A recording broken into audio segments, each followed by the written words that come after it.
Welcome, future AI architects, Olympiad candidates, and colleagues. You're joining me for this explainer, and today we are tackling the absolute foundational building block of modern deep learning. If you're preparing for the International Olympiad for Artificial Intelligence, or if you just need to really master the architecture of neural networks to present to your peers, you are in the exact right place. Consider this explainer your ultimate comprehensive study guide for Pytorch Tensors. We're going to break down exactly what they are, how they operate, and why they are hands down the undisputed champions of deep learning data structures. Okay, let's dive into this. To completely conquer this topic, we've got a really clear syllabus today. First, we'll meet the Pytorch tensor, then we go beyond the standard array, followed by the hardware and autograd edge, tensor operations in action, and finally, we'll wrap up with the NumPy memory bridge. So, I want to hook you immediately with a core question. Why do we actually need tensors when we already have perfectly good standard arrays? I mean, in computer science, we've been using arrays for decades, right? So why on earth did the developers of Pytorch, and really the AI community at large, need to invent an entirely new, highly specialized container?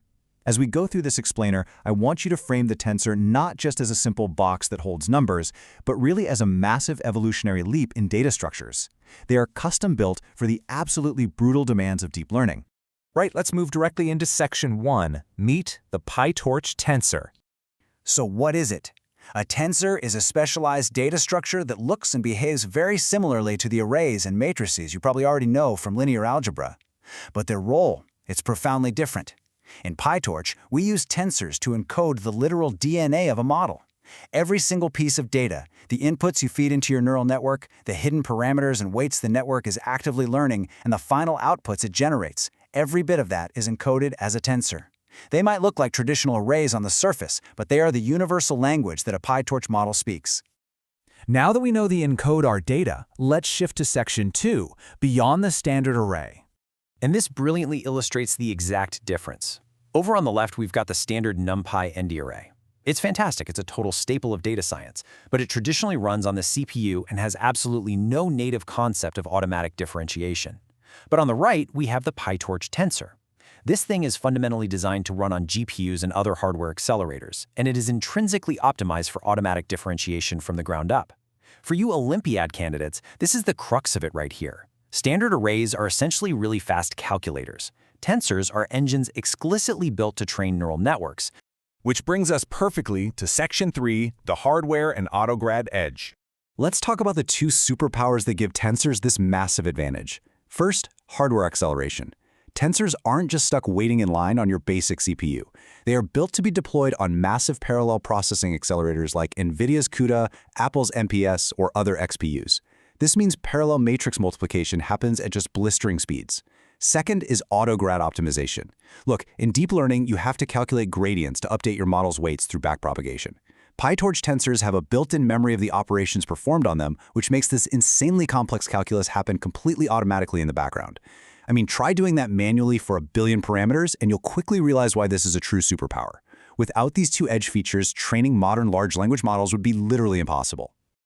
So let's trace the hero's journey of data flow. How does raw data actually become an AI-ready tensor? Well, step 1, it starts out as raw data or a simple NumPy array. Step 2, we initialize it into a Pytorch tensor. But here is the crucial part. By default, new tensors are created on the CPU. So step 3 is the explicit move. As an AI architect, you have to use the .to method, literally typing .to device to manually push that tensor off the CPU and onto your GPU or accelerator. Only then do you reach step 4, where you can execute those highly optimized operations at incredible scale. Now, how do we actually pull off step 2 of that journey? Think of this as your initialization arsenal. You've basically got 4 main ways to forge a tensor from your source material.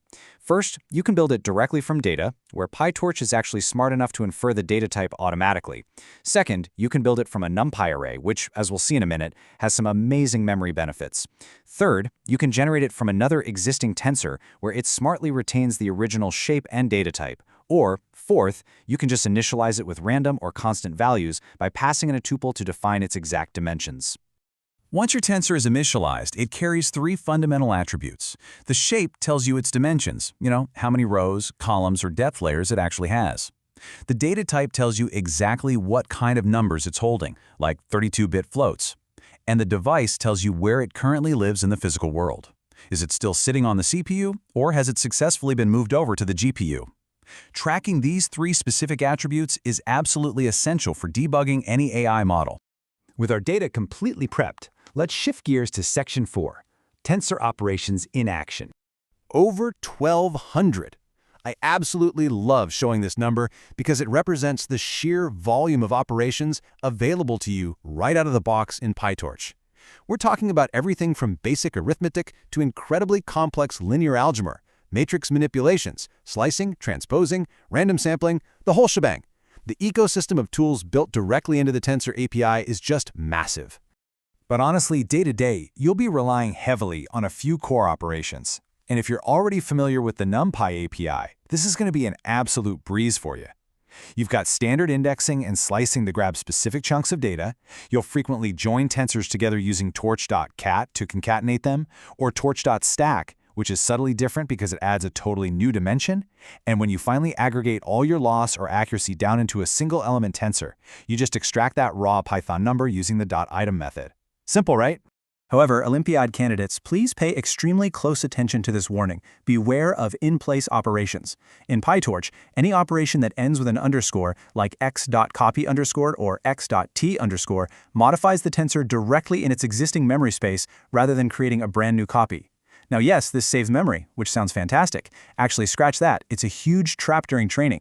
Why? Because it causes an immediate loss of the tensor's computation history. And if you destroy that history, AutoGrad literally cannot compute the derivatives. Using in-place operations during the training phase of a neural network can completely ruin your model's ability to learn, so their use is highly, highly discouraged. Let's transition to our final phase here. Section 5, the NumPy memory bridge. Now, what's really interesting about this slide is the concept of the shared ledger. When your Pytorch tensor is sitting on the CPU and you convert it to a NumPy array, or vice versa, they actually share the exact same underlying physical memory locations. Think of it like a shared ledger. It's like 2 different people, Pytorch and NumPy, looking at the exact same physical accounting book. If NumPy crosses out a number and writes a new one, Pytorch instantly sees that change. If Pytorch updates a value, NumPy instantly reflects it. There is absolutely 0 data copying required. This memory bridge is incredibly efficient and saves huge amounts of processing time when you're just prepping data on your CPU. But you got to remember that shared ledger only works on the CPU. To actually train models, you have to move data to the GPU, which completely breaks that bridge and requires an explicit, expensive copy. So I want to leave you with this provocative question to ponder as you continue your IOAI prep.